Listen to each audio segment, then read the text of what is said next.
Dito muna tayo. Ayan mga kapamilya, we're live right now sa Hotspot LIV Live Dive. Kasama natin ng TNT Boys. Bumati muna kayo sa mga nanonood sa atin all over the world.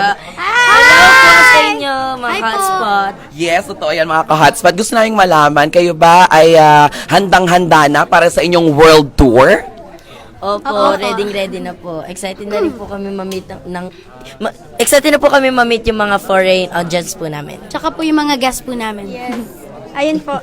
Gusto namin malaman, syempre, kapag ganyang world tour, tapos, di ba, syempre, ang babata nyo pa, parang, paano nyo ba ito tinitake? Paano ba sinasabi sa inyo na, itong mga kantahin, o kayo rin ba mismo, meron kayong mga naisip na sana ilagay sa repertoire, ganyan, sa line-up?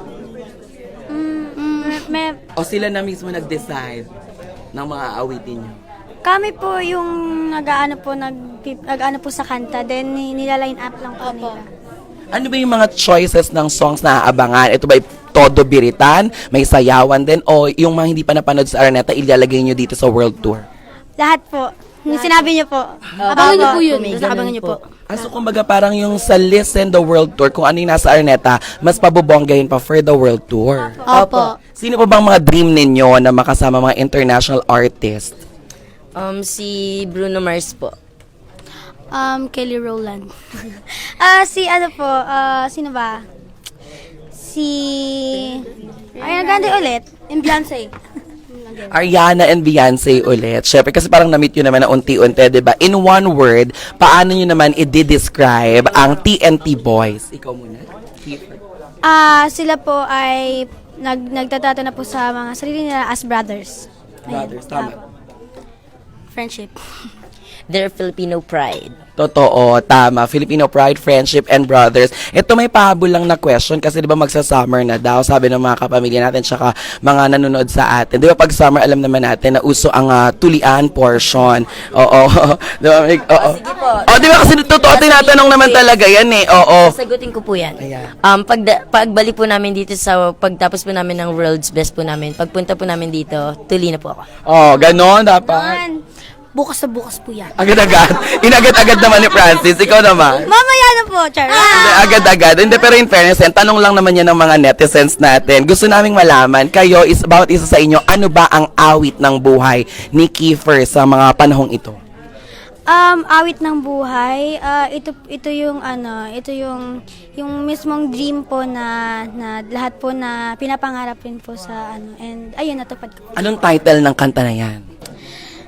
A Million Dreams. Sige nga, pasample lang very, very light. Very light lang. Cause every night I'm lying, but the brightest colors fill my heart. A million dreams are keeping me awake. Ayan. Yan. Ikaw naman, Francis? A Million Dreams rin po ako kasi sabay-sabay po kaming nag-shine as ganito po ngayon. And sobrang nagpapasalamat po kami. Ikaw naman, dugtungan mo na yung kanyang sinample para mabuo natin ito. Ano yan? It's always I think of what the world could be, a vision of the one I see. A million dreams, it's all it's gonna take. Wow, ikaw anong song? Yun na rin po, and dudugtungan ko po dahil parehas, Together We Fly po, yun nga po yung sabi sa new single po namin, Together We Fly, so sasabayan ko na po sila. I don't care if they call us crazy, we can live in a world that we design. Cause every night I lie in bed, the brightest colors fill my head. A million dreams are keeping me awake. I think of what the Naku, parang pwede na yan kasi baka alam nyo na live tayo, baka mamaya man-operate si Wattsman eh, di ba? Man-operate a kills, di ba? Promote your new single. May bagong single po kami, mag-release na po soon. And ang title po nun ay Together We Fly, produced by Chochay Magno and TNT Management. Yes.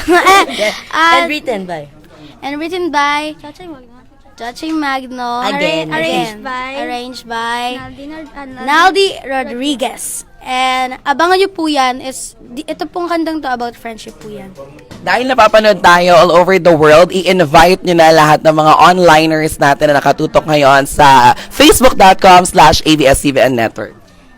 So, hello everyone. Meron po kaming world tour this April po. Nandyan po kami sa April 23 sa Chabo College, California. At sa April 25 naman po, nasa Theater Ace Hotel po kami sa Los Angeles, California. At sa April 27 po, nasa Edmonton Expo Center po sa Alberta, Canada. See you there! Yes, guys. Maraming salamat sa lahat ng ating mga onliners. Sila nga po ang ating mga nakasama ngayon sa Hotspot Live, ang TNT Boys. Sabangan sila sa lang World Tour. Ito po ay ang Listen the World Tour. Nandyan po, nabanggit naman nila kung saan at kung ano po yung dates. See you again sa susunod na episode ng Hotspot LIV Live na Live. Bye! Bye, guys!